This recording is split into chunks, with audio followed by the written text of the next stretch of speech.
Baik, bismillahirrahmanirrahim. Assalamualaikum warahmatullahi wabarakatuh. Selamat pagi anak-anak Bapak semuanya. Apa kabar kalian hari ini? Berjumpa lagi dengan Pak Khairul Fadli. Semoga anak-anak semua sehat ya anak ya, tanpa kurang suatu apapun. Dan sudah pasti tentunya harus sarapan terlebih dahulu ya anak ya. Dan tidak bosan-bosannya Bapak mengingatkan, kita harus siap untuk belajar. Semangat! Hari ini materi yang akan Bapak sampaikan adalah rantai makanan. Nah, sebelum kita pelajari lebih lanjut, kita harus paham dulu apa itu yang dimaksud dengan rantai makanan. Rantai makanan adalah rantai makanan serangkaian proses makan dan dimakan antara makhluk hidup berdasarkan urutan tertentu.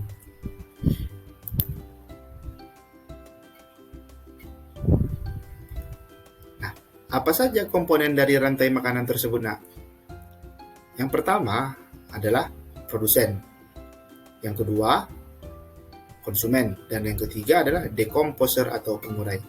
Nah, coba perhatikan, apa itu produsen? Produsen adalah makhluk hidup yang berperan sebagai pembuat makanan sendiri melalui proses fotosintesis. Sedangkan yang kedua yaitu konsumen. Apa itu konsumen?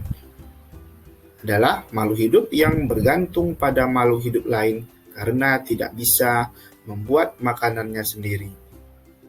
Sedangkan dekomposer yang terakhir, yang ketiga, yaitu organisme yang menguraikan bangkai atau tumbuhan yang sudah mati, lalu mengembalikan nutrisinya ke dalam tanah yang akan digunakan tanaman untuk berfotosintesis.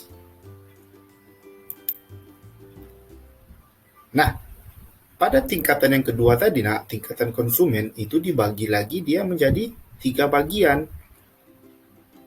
Apa saja itu? Konsumen primer atau konsumen pertama, kemudian konsumen sekunder atau konsumen kedua, dan yang ketiga adalah konsumen tersier. Nah, apa itu konsumen primer atau konsumen pertama? Adalah pemakan, produsen atau tumbuhan dan biasanya disebut dengan konsumen herbivora. Nah, apa itu hewan herbivora? Ya, Bapak rasa kalian sudah tahu semuanya kan ya, jenis-jenis hewan herbivora itu. Kemudian yang selanjutnya, konsumen sekunder, yaitu pemakan konsumen pertama atau pemakan konsumen primer. Contohnya ialah sebagian hewan karnivora dan omnivora. Nah, pada tingkatan ketiga, yaitu konsumen tersier, pemakan konsumen kedua dan seterusnya hingga konsumen yang terakhir atau konsumen puncak. Nah, agar supaya anak-anak semua tidak bingung, mari Bapak perlihatkan slide selanjutnya. Contoh rantai makanan pada ekosistem sawah. Anak-anak bisa lihat semua ya, bagannya. Perhatikan arah panahnya juga ya. Nah, yang pertama yaitu adalah padi. Padi ini disebut juga dengan bertindak sebagai produsen. Nah, di sini awalnya padi itu dimakan oleh burung pipit. Nah, burung pipit ini bertindak sebagai konsumen pertama.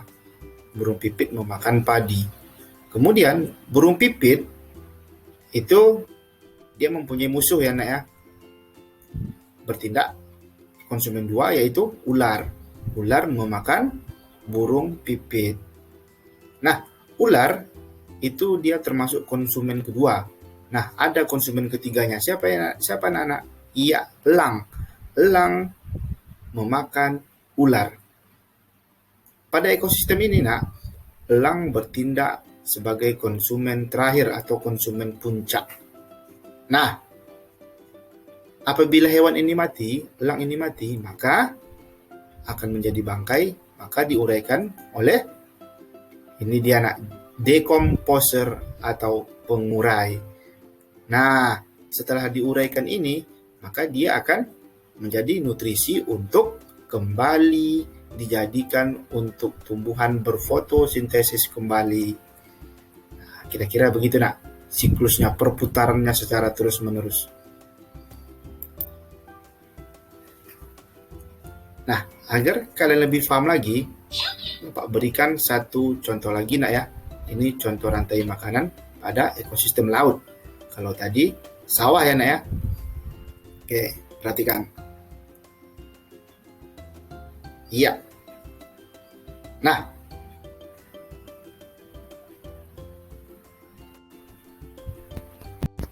di bagian laut ini nak, yang pertama itu adalah yang sebagai produsen itu adalah fitoplankton atau produsen. Nah, dia bertindak sebagai produsen.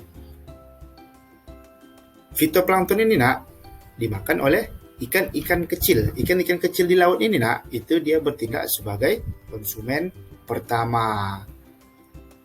Ikan kecil ini dia mempunyai musuh, yaitu ikan-ikan besar ini nak ya. Perhatikan gambarnya. Bertindak sebagai ikan besar ini bertindak sebagai konsumen 2. Ikan besar ini nak juga dia mempunyai musuh. Nah, ini dia sebagai konsumen pemuncaknya, yaitu konsumen 3, ikan hiu. Ikan hiu ini adalah memakan konsumen 2 ataupun konsumen 1. Jika hewan ini mati nak, ikan hiu ini mati, maka akan diuraikan oleh bakteri pengurai di laut tersebut. Nah, bakteri ini dia akan juga merubah menutrisi menjadi makanan untuk fitoplankton ini nak. Nah, begitulah seterusnya perputarannya, siklusnya rantai makanan tersebut. Bagaimana anak-anak semuanya? Sudah paham? Semoga sudah paham ya nak ya. Mungkin hanya itu saja yang Bapak sampaikan. Semoga semua kalian paham. Terlebih terkurang Bapak mohon maaf. Wabillahi taufiq wal hidayah. Assalamualaikum warahmatullahi wabarakatuh.